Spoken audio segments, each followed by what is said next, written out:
Hey folks, I'm Mark Ryan. This is Super Review, and let's talk about the Moondrop Chu 2. Yeah, this is the Chu 2, a sequel to last year's Chu, and to be honest, I'm a little bit surprised that they've already come out with a new model, but I guess they kind of had to keep up with, well, just kind of an explosion of sub $20 IMs. So yeah, that's what we're talking about here. So what's different about the Chu 2 here, at least on paper? Okay, a couple of things. One, the original Chu came out last year at 20 bucks. This one's actually a little bit cheaper than the last one. It's just 19 bucks.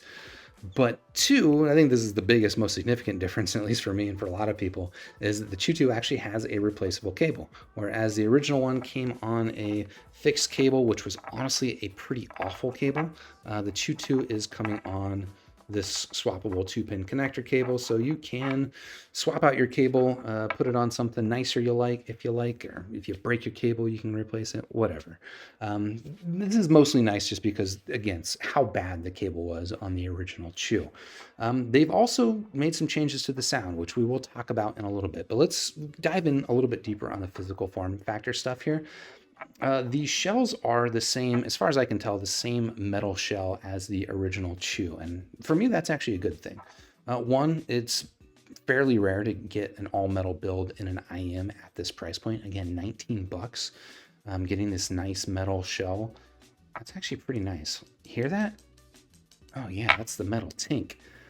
They are also nice and small. Let me do a little bit of a fit demonstration here real quick so you can kind of see how tiny these things fit inside my ear. I get really close to my camera, get really, really personal. But yeah, generally, same deal same opinion that I had of the original Chu in terms of the fit and comfort. It's just I like the nice small shells. They're comfortable. They actually fit a little bit more securely than some of Moondrop's more expensive dynamic drivers because I think they are so compact. And I actually think they're pretty attractive. Although, if I'm being picky, I do think that the paint pattern, apologies while I reorganize this, I do believe the paint pattern on the original Chu is maybe a little bit more special. This kind of looks like a printing error or something like that. It's not bad looking, but whatever. But maybe more importantly, actually definitely more importantly than the paint pattern is this new cable. Okay, so yes, it is replaceable. Even better than it being replaceable, it's a good cable. I mean, okay, I don't have enough room here to show you, but this is a very, very well-behaved cable. This is up there with some of my favorite cables because it is just thin and lightweight. You've got small hardware. You've got the small little svelte right angle connector. You've got a very small Y split. Unfortunately, there is no chin slider. That would be my one complaint about this cable, is that there is no chin slider. But otherwise, you've got, your standard preformed ear hooks and going into your standard very small 2-pin connectors, which I like. You guys might remember or might recall that I really love the Moondrop SSR cable enough that I bought a number of Moondrop SSRs just to have spare cables to put on much more expensive IMs. And if nothing else, I think the Chu 2 is 100% worth it to buy for 19 bucks just for this cable.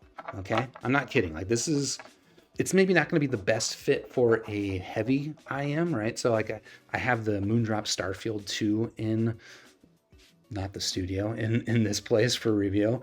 Those earpieces are a little bit heavy for this cable because it is so thin and lightweight. So I don't know that it's necessarily the best match for that, but if you're putting it on a lightweight plastic IM, an acrylic shell or something like that, this cable is kind of top tier. Again, apart from the fact that it is unfortunately missing the chin cinch, but you can make do with that, and I have made do with that. Okay, that's enough talking about the physical form factor. Let's now talk about the sound here on the Chu 2 and what's different. And okay, well, first of all, what was the original Chu sound? What made the original Chu unique and stand out was that in that price range, sub 20 bucks, there's not much that is tuned neutral. And the Chu 2, or the original Chu, I would describe as kind of a bright version of a neutral. It's got maybe a little bit of acute bass emphasis to it, but for the most part, like, that was a mid-range sort of, neutral focused sound.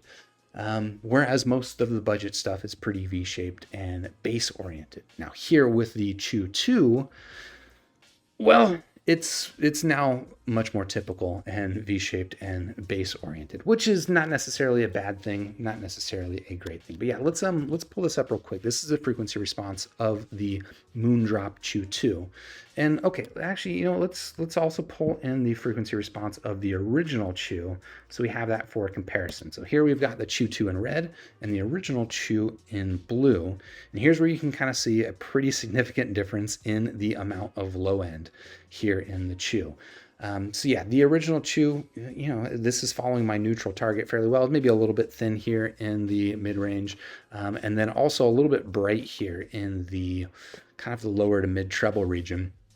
Whereas now the Chu 2 has got significantly more bass than my typical target, and then the upper mid-range and treble is actually pretty in line with what I expect. Now, what's interesting about the sound here in the Chu 2 is despite the fact that it is significantly bassier in the frequency response and also a little bit more relaxed here, it still has a bit of a bright tilt to it, which is interesting. This IM to me sounds brighter than it graphs, but definitely it does sound bassier as well. It sounds more like a traditional V-shaped budget sound, but I mean, the frequency response that we've got here, I would say is pretty well defined for, again, a $19 IM. So that's well done. The only problem is there's a lot of IMs that are now doing a sound that is kind of similar to this.